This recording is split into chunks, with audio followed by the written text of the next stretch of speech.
Hey there, everyone. This is John Hager, and we're going to be talking about filing status and exemptions. Okay, so what does the lines 1 through 6D mean on the Form 1040? Okay, so when your line 1 is single, you get a $6,300 deduction. If you're married filing jointly, it doubles to $12,600 as of 2016 tax year. Filming this video in 2017. It could go up. It hasn't in the last 2 years, so you'll have to keep an eye out for that. What that means is that if you're single, if you're not married, or you can make up to $6,300 and you will not pay any tax on that. If it's self-employment income, you may have to pay payroll tax or the self-employment tax. For married couples, that's $12,600 that you can make without paying any taxes. We'll get down to exemptions, how that changes things a little bit, increases, but that's important for now. Number 3, married filing separately. This is important here. This is one of the most important things that any of these videos that I make is going to be about. Do not file married filing separately if you can avoid it. Okay.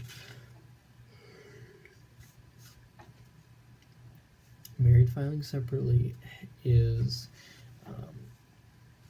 there's very few cases where it is more advantageous to do that than married filing jointly. You can fill out an injured spouse form, which means that if you have a debt, you're not liable for your spouse's tax liability to the government. The only time I've seen it where somebody should be doing married filing separately is if they have an income-based repayment plan for a loan, so like for your student loans. And even then, it should be examined to see if that's better for you, truly better for you, than married filing jointly or head of household. Speaking of which, head of household, this is very important. Married filing separately, if you have kids, you do not get the child tax credit along with several other credits if you do that. We'll get to details of that later, but for now, do not do married filing separately. Head of household. Okay, so not everyone knows what this is. If you have somebody living with you who's a dependent of you, they could be a roommate who mooches off of you, say you're taking care of your grandkids, or you're a single parent. The rule is to do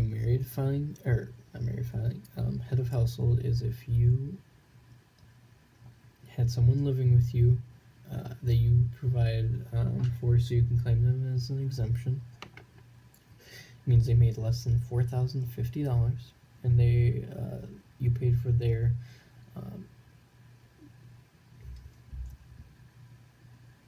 for their cost of living, we'll say. You can do head of household.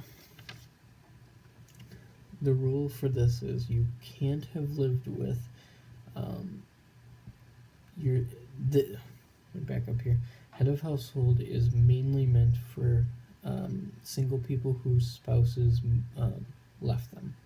That's primarily who benefits from this, or if you're separated. What's important for you is if you, in order to claim this status, which it means your standard deduction of $6,300 goes up to $9,300 as of 2016 tax year. you can't have lived with the spouse for the last 6 months of the tax year. This can mean the difference between owing and not owing. I can't say enough good things about it. Under the current administration, they are trying to abolish this tax status.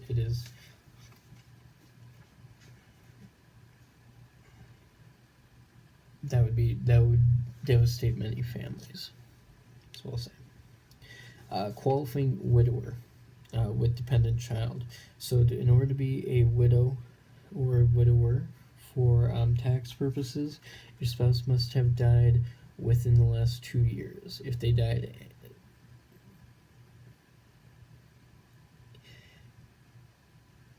2 years and let's say a couple months, it still counts. It specifically means tax years. So the year after their death, you can claim widow, and the year after that. So let me back up here. Not 2 years and a couple months. It's last 2 tax years. Okay.